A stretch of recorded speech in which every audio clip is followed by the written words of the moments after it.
Dalglish is in here. Yes!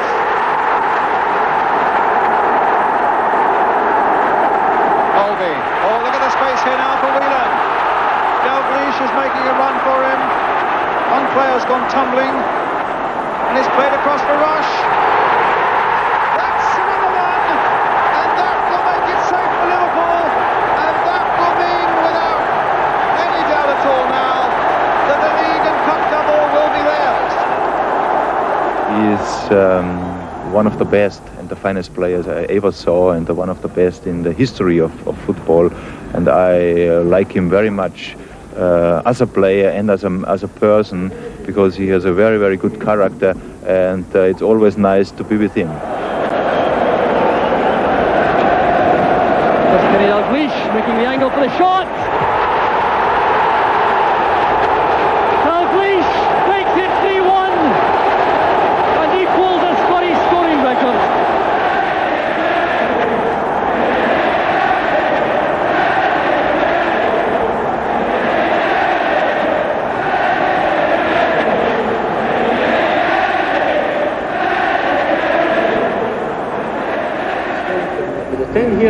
All his jerseys.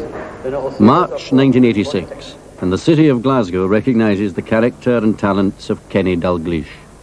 He takes his place alongside Nelson Mandela, the boxer Jim Watt, and the Duke of Edinburgh as a freeman of his native city. He can now graze his cows and hang out his washing in the city centre. It's also an occasion for pride and memories, a celebration of the process which can transform a working-class boy into a national folk hero. That is the opportunity which football presents, and more than anyone of his generation, Kenny Dalglish has responded to the challenge. Glasgow respects its footballers, but can soon recognise gods with feet of clay. Kenneth Matheson Dalglish, freeman of the city, comes through with flying colours on all counts. His image is exemplary, his goals imprinted on the national memory.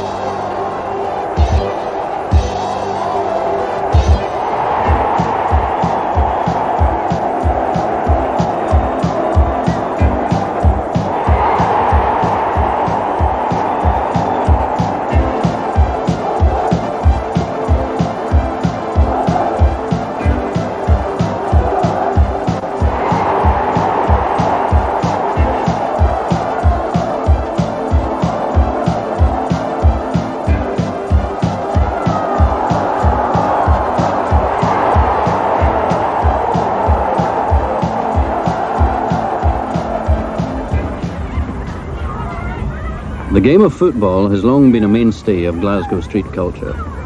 The city divides all too deeply between two clubs of very different identities, and Kenny Dalglish grew up as a Rangers supporter. In his early teens, his family moved to a multi-storey block of flats just a corner kick away from Ibrox Stadium and looking down on Rangers' training ground. Apart from Dennis Law, all his boyhood heroes were Rangers players. Dalglish could watch at close quarters, a club he yearned to join.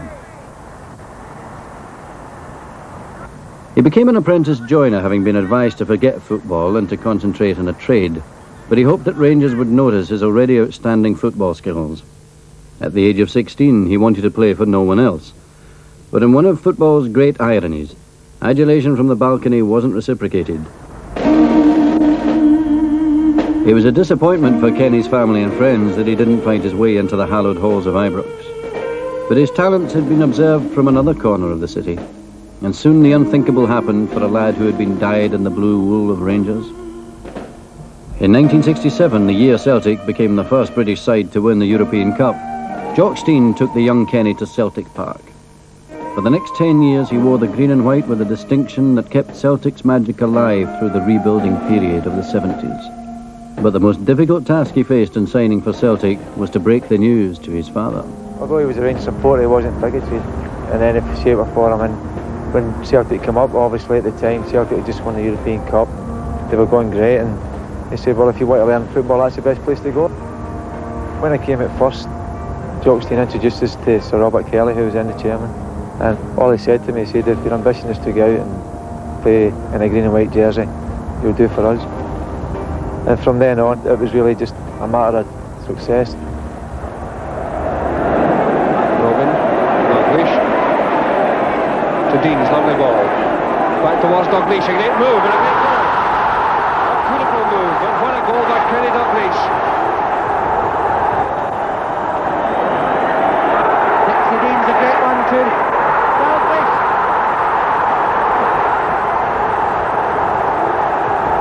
Dean's trying to have it in. This is Jarvie trying to get it away for Aberdeen. He has it through the gap to Dalglish. We always used to report for pre-season training, and Big Jock used to invariably bring along a whole lot of kids that had just left school or just about to leave school, and that particular time Kenny came along, and the most impressive thing about him was the fact that he could readily and easily step in and play with good accomplished players and good professionals at that time without any obvious embarrassment. It was evident to every one of us that here was a special talent. Dalglish, beautiful goal. Green trying to put the pressure back on. Again, he's got Mulroney's right. Green shoves it through towards Dalglish. McGrain back to Dalglish. Dalglish flicking it in. The ball is given. Dalglish has scored. Dalglish just did what came naturally. Scored goals, some of them marked with genius. Soon his very special talents attracted Scotland's manager. His first cap, obviously, or his first time he appeared for me was at Pittodrie when we played in the Nations Cup, when we beat Belgium 0-0. He came on then as a substitute. But he was disappointed, obviously, in the World Cup match when he was in the squad and on the subs bench in Denmark when we beat Denmark in the World Cup 4-1. And I promised him, I saw it in his face, that I was sailing for Hampden Park for the return game with Denmark at Hampden, which he actually started the game, got his first full cap, so to speak, and he scored the goal in the 2-0 victory in that particular match, which gave us 4 points out of 4, which was a marvellous start for the World Cup. And here's the man, Peter Lorimer, with dynamite in his boots to take the corner kick. It was from a corner that Scotland scored their first goal in Copenhagen.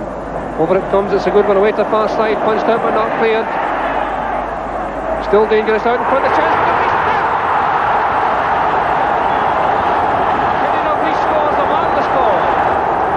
Actually, he's a genius of a player. He's a credit to the game on and off the pitch, and a lot of people felt that he'd never always played well at international level. I've always felt he's always played for the team rather than for himself, which a lot of people are inclined to overlook. But you could see at that early age that he was definitely destined for stardom. Wilson, Watt, Dalglish, what a goal! What a goal by Dalglish!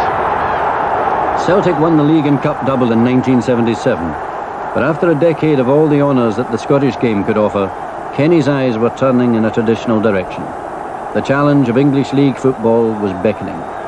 Jock Stein tried hard to keep Dalglish at Celtic Park, but the desire to prove himself on the world's best footballing stage was all too strong. I wanted to try and play in England and to see if I was any good, and also to see if I could succeed. If I didn't succeed, there was always a possibility that I could have come back to somewhere else in Scotland. Liverpool's very own local hero had also developed a wanderlust. Toshak's head, Keegan was already on the move into the box, and he's got it over the keeper's head! Kevin Keegan was heading off to his own new challenge in West Germany. And at Anfield, Bob Paisley already had a replacement in mind. Well, we knew him. We'd seen him playing in the international and that, and we knew all about him. And when, as I say, when they came, and when Sean had came, and when Jock said that he wasn't able to keep him and that, and then we had no hesitation. Well, funny thing about Kenny Dalglish in Anfield, he was here as a 15-year-old boy, you know. He came on trial as a schoolboy with a crowd of other lads, had his trial and then went home. And it was only later on that Shankly realised that Dalglish had been here as a boy, and he went mad. How did we, miss him? Dalglish signed for £440,000, a British record. And so he joined a long list of Scots who had earned devotion in a city rich in legends. When you walk through a storm, hold your head up high and don't be of the dark.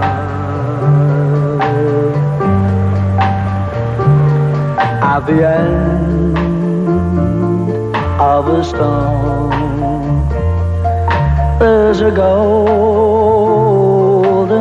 sky and the sweet. They just won the European Cup, but it hadn't made any difference to them. They weren't affected by it. They were still ambitious and greedy to win more things. And really that was the most impressive thing that I found when I came at first, and how friendly the place was. Walk on through the wind, walk on through the rain, for your dreams be tossed and blown.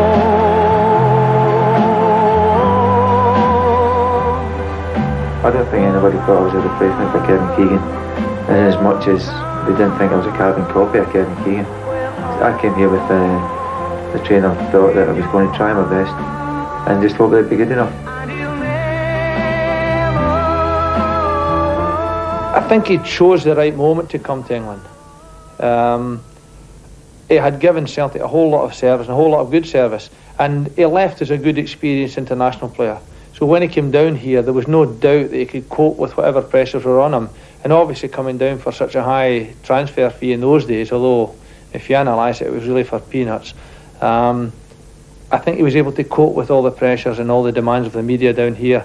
And plus the fact, when I look back, I think he was the only person that Liverpool could have replaced Keegan with. I said to some Liverpool supporters before he played, I said, I tell you what, this guy is 10 times the player that Keegan was and is and will ever be.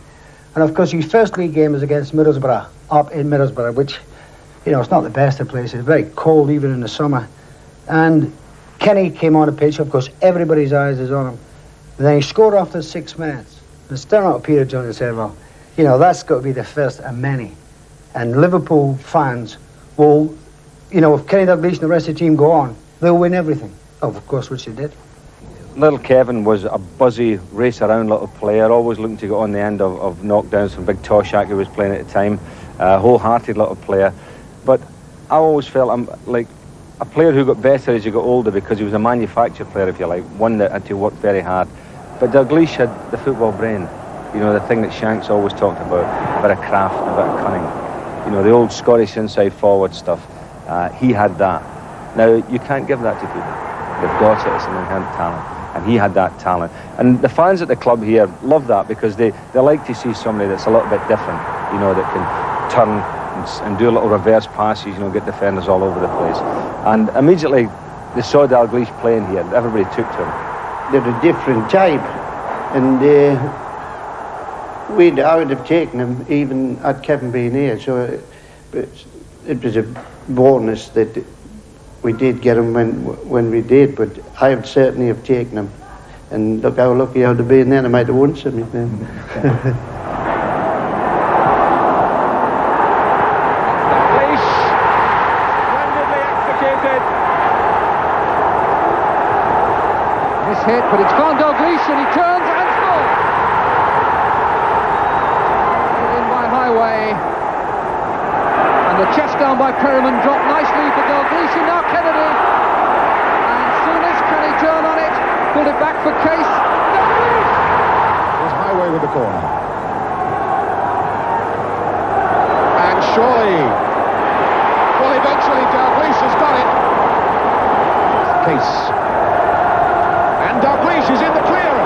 And Dalglish slots in a super little goal. Oh, so easy.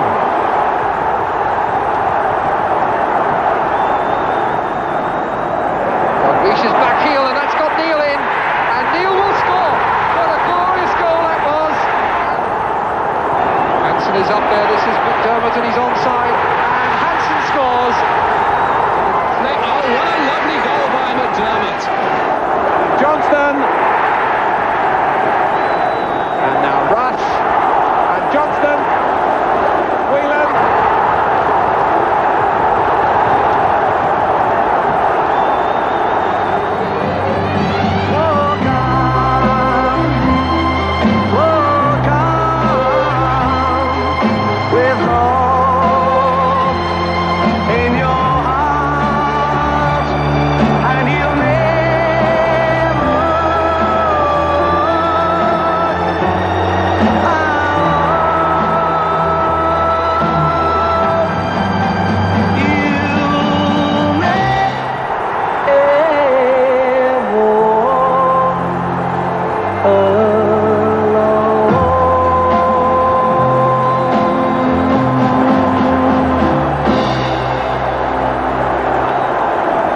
Any man who can score 100 goals for Celtic, north of the border, where we're apt to think that goals come maybe a little bit easier than they do down in the south, we think that, and then score 100 goals in the English First Division, he's just magnificent footballer. He's the best thing I've ever seen in a red shirt of Liverpool. There are all kinds of dangers here. The kick's been quickly taken to Cohen. And Cohen tries to chip the goalkeeper and hits the bar. Lee, Dalglish, it's 3-0. Dalglish, he's wriggled round McElroy. He's lost Buchan. He's got a chance. What a goal!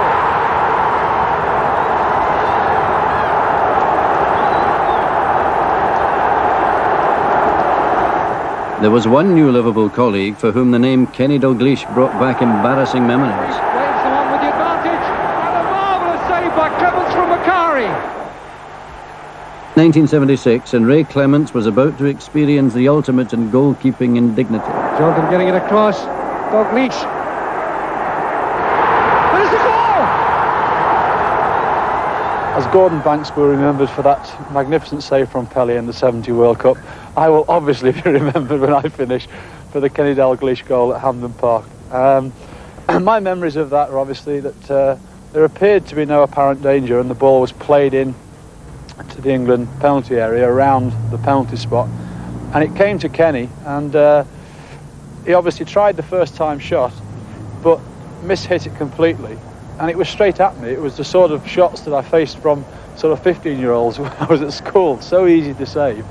And because it was so easy, I didn't do the professional thing. I put my body behind the ball, went down to collect it with my legs open, and as every Scotsman will know, to their delight, and every Englishman to their horror, slipped through my hands, through my legs, and just about trickled over the line.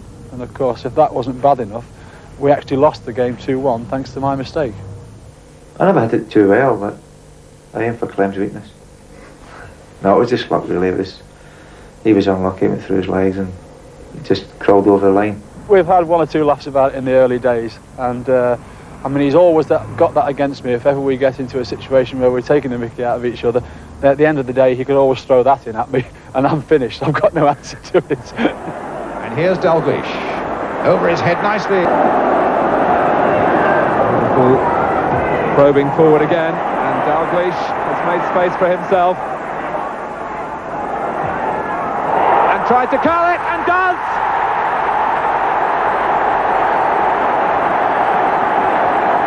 A great moment for a master craftsman. It's his 300th goal in senior club football for Celtic and Liverpool. And if anyone could find a way through a mass defence, it's Kenny Dalglish. When I was a kid, just almost ready to sign for Manchester United, in those days they used to play a lot against Real Madrid, and even though the Madrid side were just on the way sort of out, the most complete player I ever saw, and sort of my hero in those days, was Di Stefano, the centre forward, who I thought, you know, he seemed to me he could do everything. You know, he scored goals, he could defend, he was good in the air, both feet, exciting to watch. And Kenny, I was going to say is close to him, but he's probably on a par with him as far as I'm concerned. Now, for me, that's the highest compliment I could pay Kenny. I've looked at him very, very closely, and sometimes people have said to me he lacks a yard in pace. But I said, but he's 10 yards quicker than anyone else upstairs in his mind. They used to say that about Bobby Moore as well, he lacked pace. But I've never really felt he lacked anything, and that's why I class him as a world-class player. He's got strength everywhere. He's very, very strong. He's sharp. He's got two great feet. He can score goals. He can create goals. He can play as a member of the team as well as an individual. You've got to be a brilliant player to play the game simple. When I say simple, you know, a ball knocked to you, and you've got to knock it first time.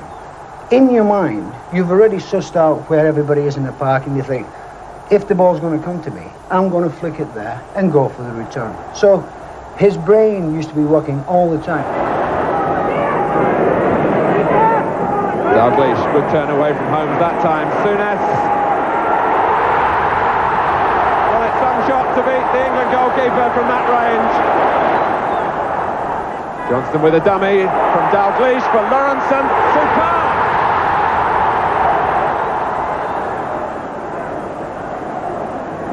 O'Reilly. Rush might collect still nothing wrong. 2-0, Dalglish. When I first come into the side, he was the main man then, and he helped me along tremendously, and he gave me the confidence which I needed, and from then on I was just making runs, and when he had the ball I just knew the ball was going to come to me. Ronson for Hodgson to run onto. It's away from Jones. Dalglish, Rush, 4-2, and there you see just why Ian Rush is feared so much. Most players have their back to goal. You know they've got a favourite side, and they're going to want to turn that way, and they're going to want to shoot with a particular foot. But with Kenny, he's prepared to turn either way. He's prepared to knock it back into other people's path for shots, and you just cannot anticipate what he's going to do. Rush. Dalglish against O'Reilly. Splendid turn. Clements in the way again, but Rush and still Clements. He was born with a gift, as far as I'm concerned. It's something you don't learn. You can improve certain aspects of your game, but Kenny Dalglish was born with a great gift. And that's something, I suppose, if you ask him to describe how he scored a goal or explain how he did something, he'll find it almost impossible. I do, and I know Kenny would as well. And he also, his brain, you can see he's 3-4 moves ahead of everyone else. And at times I've watched him play, and I've got frustrated for him because I know he's thinking ahead of other people. If I were ever doing a coaching film, I would start up with Kenny Dalglish scoring a goal and then turning to the cameras and showing that lovely smile of his. I think he indicates that he enjoys the game and puts a lot into it and takes a lot of enjoyment from it as well, which is, after all, what the game's about. He's not like me, you know, so I used to sort of retaliate a wee bit. Now, Kenny talks to a lot of players. I mean, you see them moaning on the pitch, but as I say, nobody understands what he's talking about anyway. But he just gets on and does it. And of course, if you go back to a time when Kenny was dropped by Scotland, and at the same time, of course, Keegan was dropped by England. Bobby Robson had taken over. And Keegan came out and said something like, you know, I don't want to play for England again. You know, which I thought was absolutely stupid. Now, Dalglish came out and said, well, I'm very disappointed. The only thing I could do is to go out, try my best, try and play well, and try and get back into the Scotland team. And of course, that is he is a professional player. As of course he did. They all appreciate what an ambassador he's been for the game, and he really has. And it sometimes makes me laugh when I'm up in Scotland and I hear, hey, well, he didn't do it for Scotland. That's rhubarb. Just look at the goals he scored against Belgium. I mean, they will just go down in folklore of great, great goals for Scotland. Dalglish is Archibald ahead of him. That's a good pass for Archibald. Back to Dalglish. And Scotland take the lead. Dalglish. Well, that's a great turn by Dalglish. Chance now on for Scotland. Dalglish is nice. And that is a goal to remember. If you had a kiddie and you said you want to be a professional footballer, who could I model myself on? You'd say Kenny Dalglish. His attitude is tremendous. Great professional. I couldn't really fault him on the field. You know, he's if I was a manager, he's the type of, I mean, he would be the first name on the team sheet week after week. I'll give you another insight to him. I came in one day, I was in the dressing room, he'd played great, and there he was washing his own boots down. Now, he could have given them to a kid and said, hey, son, get the boots clean there. But there he was, wiping the mud off his own boots and bubbling away. Hey, Daddy, all right, And he scored a great goal one day in Anfield, a real magnificent goal, but it's come to him and he's gone there, sold, and then he's nipped in with that quick half yard of it where he's away from people, and he's gone, boom, and battered it. I said, how did you do that? He said, close my eyes and hit it. I said, oh, shush. I said, tell me. He says, I did. He's just a character, and you can see now, as the manager of Liverpool, that he's still the same sort of person, still bubbly, still full of jokes, and you can see why the atmosphere is so good at Anfield. In 1985, Liverpool decided to change the pattern of decades. The idea of player-manager was adventurous at this level of the game, and Dalglish was an unexpected choice, yet possibly an inspired one. Their triumphs had been led by managers who were older and wiser than the norm. Shankly, Paisley, Fagan. For Dalglish at 34, this was the start of a new phase in his career, and his days as one of the lads were over. A rapid adjustment had to be made. I think it was easier for the players to adjust to it than what it was for me, because I always enjoyed the dressing room banter and being part and parcel of the lads, and I always regard myself as one of their lads. But unfortunately, when you become the manager, the lads themselves put up an invisible barrier between yourself and them, and it's to be expected. It was done when I was a player to every manager that we had. although you were friendly with them and cooperative with them and you tried your best with them, obviously, and you respected them. There's a little barrier there that they'll never pull down. My first priority here is to look after the first team, but as a manager I don't think that's good enough. I think really I've got to get deeper in and get my sleeves rolled up a bit more and be a little bit more committed to the younger lads here. I think it's important for a club of this stature to have some kids who are born locally and who have come through the ranks. It's important for the club, it's also important for the fans. It gives them a chance to relate to local lads easier than it does if you keep buying someone. But at the same time, the lads who are local have got to prove that they're good enough.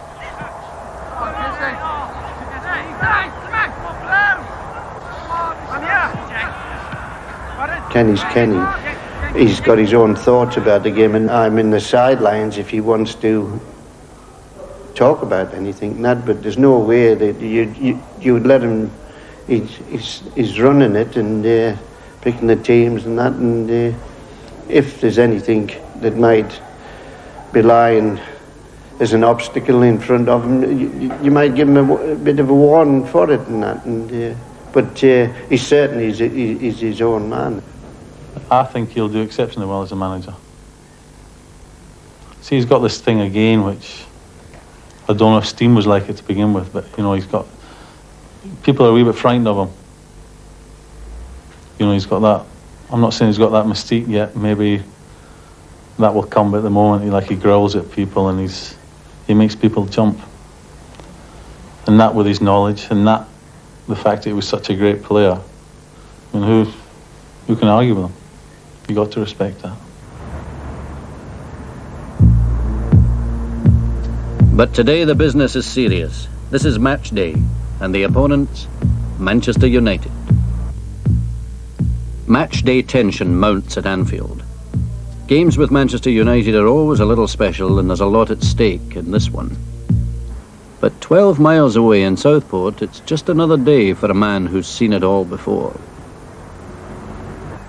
For Kenny and Marina Dalglish, keeping football in the limelight away from children Paul, Kelly and Lindsay is all important. Without a lot of their help, there's no way that I'd be in the position that I'm in just now. Although people maybe think it's a glamorous life, they had to go without a lot of things for the sake of my career, and they've done that. And really, it's towards them really that you're very, very grateful for them. I've got a job of work to do here. I accept the fact that there's a certain amount of access that you've got to give to the media. But I think really your family is a private thing.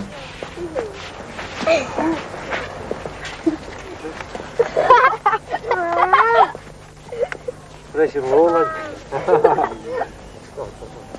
Got a swing? Will I give a swing, Kill? 1, 2, 3.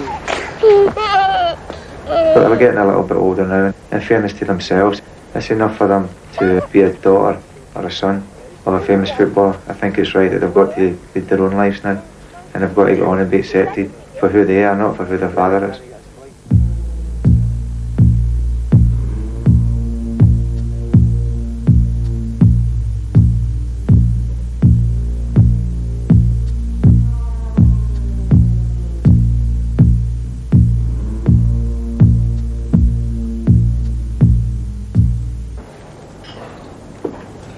The big game doesn't only affect the players. While outside the turnstiles click frantically, behind the scenes preparations to please board members, sponsors and guests, as well as coping with the sellout crowd, stretch even Anfield's resources. And it isn't just on the field of play that Liverpool Football Club strives for perfection.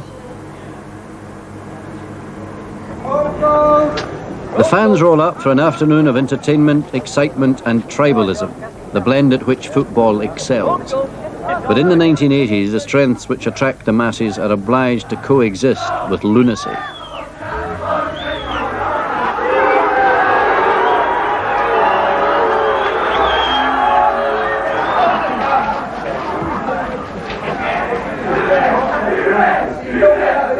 As the United players arrive, someone fires an ammonia spray at them. Young Liverpool fans are also in the line of fire. Come on.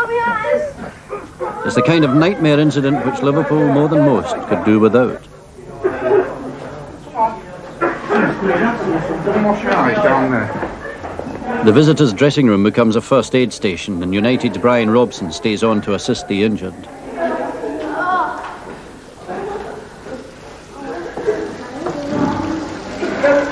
Go on, Nick, do you want to throw your eyes into that?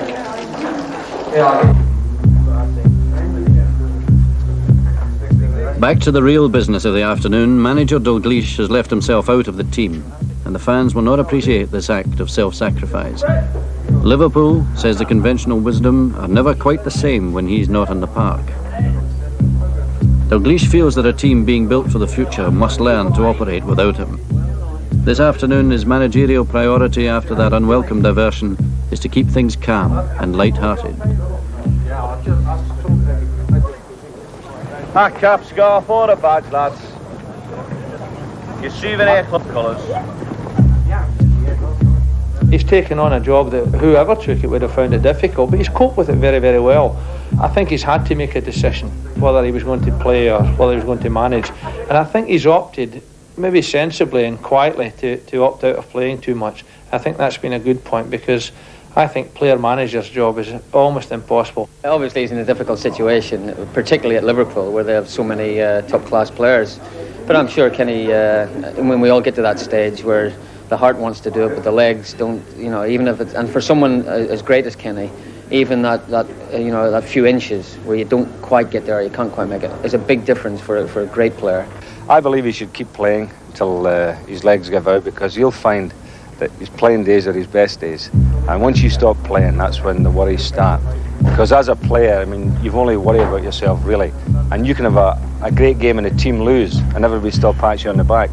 But if you're a manager and the team loses, nobody comes and pats you on the back. So you're carrying a can for the whole of the club.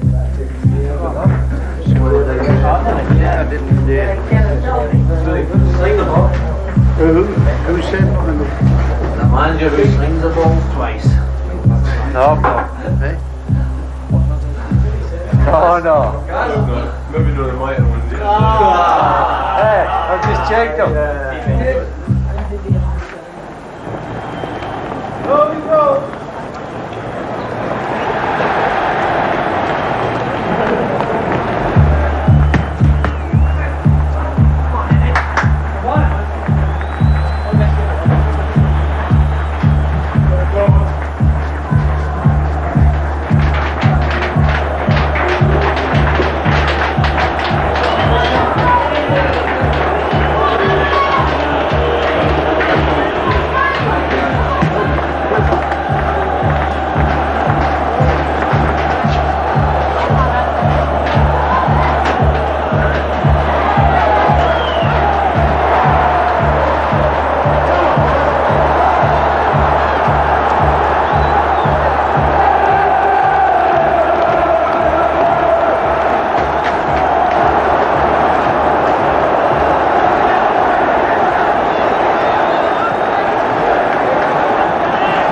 The great players have not got a good record as far as managers concerned, and let's hope he can. And you need a little bit of luck going along the line. It doesn't matter how good you are, and that things can go adrift, and you can get a couple of injuries in the right place, and then it's got you struggling and that.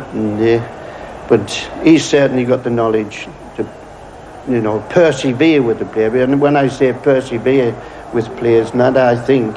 That was the failing of lots of the good players. They didn't have the patience. They just said, oh, he can't do that.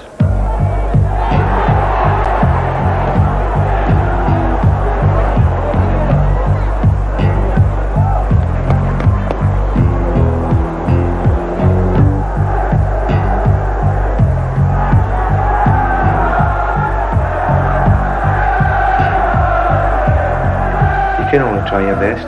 If you're not good enough, you're not good enough. But I'd be the first to know if I wasn't going to be good enough. And I'd be the first to accept the fact that I wasn't good enough. And I've got the same attitude to this job as I had as a player. I'll try my very best, give them what I've got to give them, and just hope that I'm going to be successful.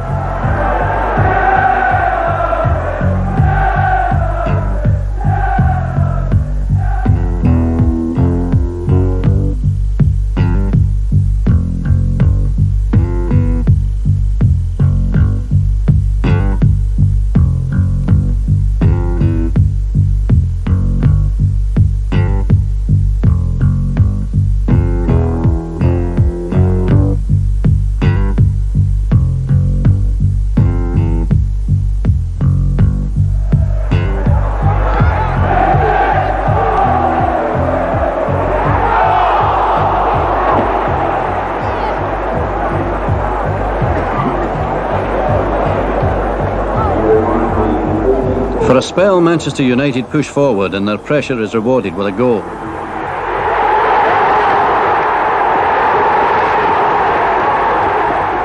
When you're losing, you don't want to give me in, really.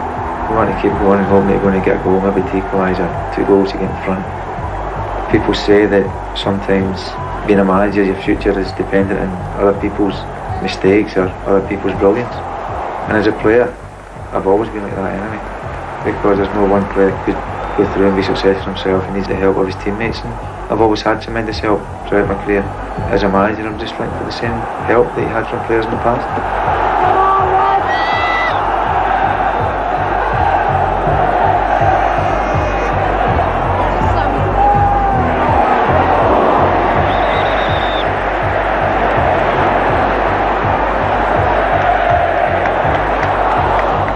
Couldn't see myself knowing what I could do on the field, and Kenny, I suppose, would be the same, knowing what he can do, watching players who maybe haven't got the same sort of ability or talent.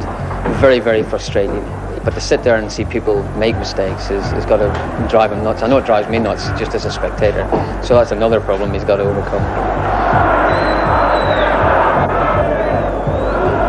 I think he's got to change certain ways, but it's still come and talk to you. I think being a manager, if he stayed the way he is, most probably he wouldn't have got the respect that he needed as a manager.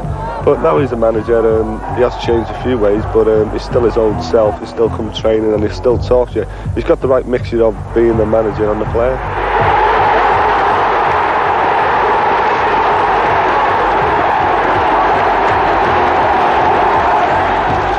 Opportunity to win, and to win you've got to score goals. That's what you've worked all week for, and when to see one get in, that's probably relief as much as enjoying it, or whatever you want to call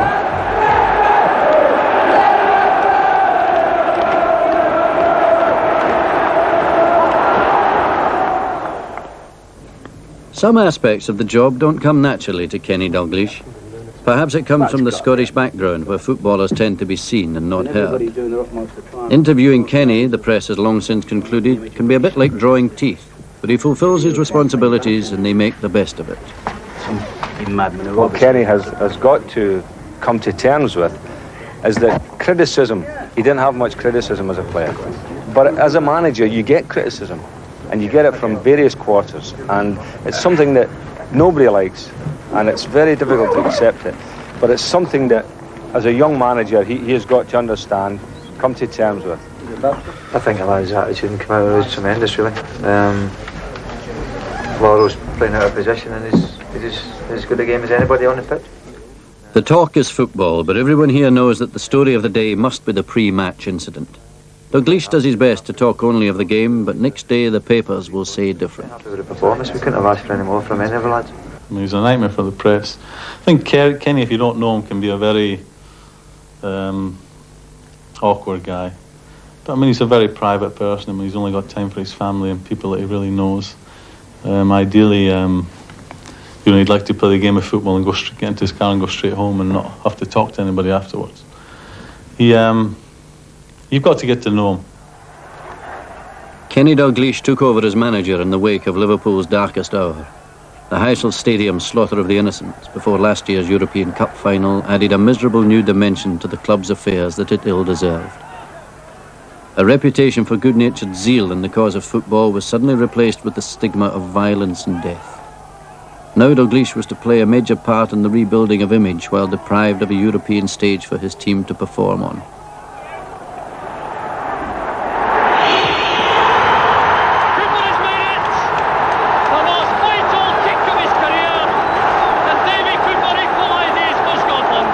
Cardiff 1985, and the goal that takes Scotland a step nearer the World Cup finals. But out of the celebration came grief, with the death right after the match of Jock Stein, the man who did so much to influence Kenny's career with Celtic and Scotland.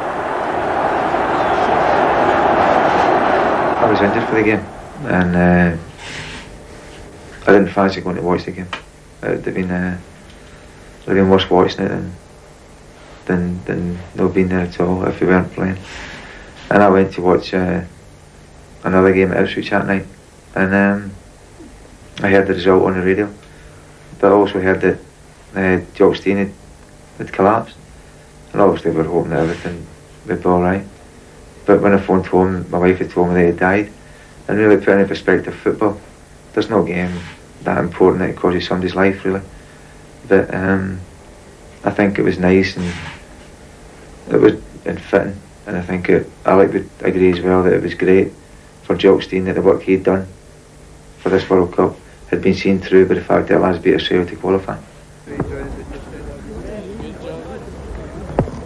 About to make more football history by becoming the first Scot to play in 4 World Cup finals, an injury at Wembley forced Dalglish out of the Scottish squad on the very eve of their departure for Mexico. Now he will be confined to a television view of his country's progress in the finals rather than as a key participant.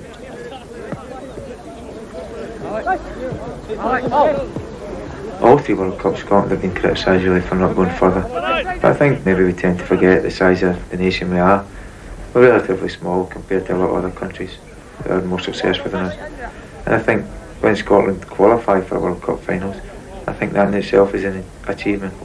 Without giving anybody the impression that players regard that as being as successful as they want to be. Players go there and they want to be a lot more successful than what they were, obviously just qualifying.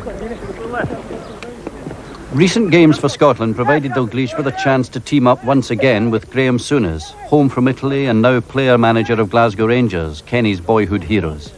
Since their glory days at Anfield, they have been close friends, although in earlier times, rooming together on international duty had its moments of uncertainty. Funny story was, at least I thought it was funny. At the time, I used to use smelly aftershaves, and I used to dry my hair with a hairdryer. The 3 nights we were there, I used to go to bed and know Kenny, and I'd heard all the stories how Kenny, was straight liver, didn't drink, didn't go out, just some 12 o'clock at night, no Kenny. So it was only maybe 5 years afterwards, maybe 5 years? Roughly 4 or 5 years afterwards at Liverpool. I said, do you remember at Frankfurt? I said, the very first time I seen you, I said, well, where did you used to go to at night when I used to go to bed? He says, well, I'd heard you were a bit of a poof. He said, I didn't want to come into the dressing room. So like, that'll do, mate. So I went out and got married then. Glasgow once again salutes Kenny Dalglish. 15 years after his international debut, the Hampden Roar marks another milestone in this distinguished career. 100 appearances for his country and the presentation of a gold cap for his efforts. Romania will supply the opposition for this World Cup warm-up, but in the eyes of the 54,000 fans, this is Dalglish's night. But the crowd didn't realise it was probably his last appearance at Scotland's beloved Hampden. He's been a credit to the game both on and off the field, as I say, because he's never been involved in anything unsavoury off the pitch, and any people who are looking for sponsorships or anything that's good for the game, your mind just springs to him. Of course he'll go down alongside the great Bill Shankly, and Shanks really did walk on water, and he's right up there with him, and that's the greatest compliment I can pay him. Can Kenny Dalglish not leave me anything at all? I mean, he's got to take everything away from me. He's had more money, more caps, more goals. I mean, Abby's will. What am I going to leave to my children? He is by far the most capped Scot in the game's history. Indeed, the most successful Scottish footballer of the lot.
There's been more spectacular players than him. If we're talking about an all-round footballer, there hasn't been a better one in my playing days. Maybe it's the schoolboy thing. I think of Pelé and I think of Cruyff. Now, they were obviously tremendous players. I'm not saying he's better than, but I'm saying he's better than Maradona. He's better than Rummenigge and better than Platini. And his best days at Liverpool, I would say he was the best player in the world, without any shadow of a doubt.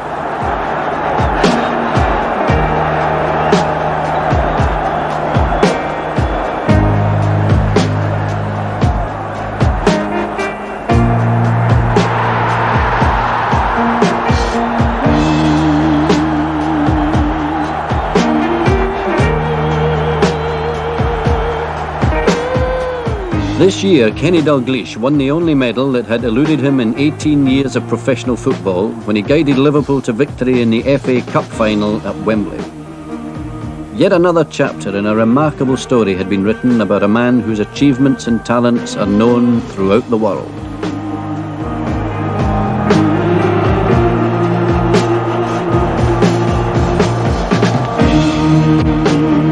Obviously, you can't go on forever. As long as I think that I'm capable of doing something, whether it's at first team level or reserve team level or what, I'll continue to play. When that time stops, I'll be the first to hold my hand up and pack it in.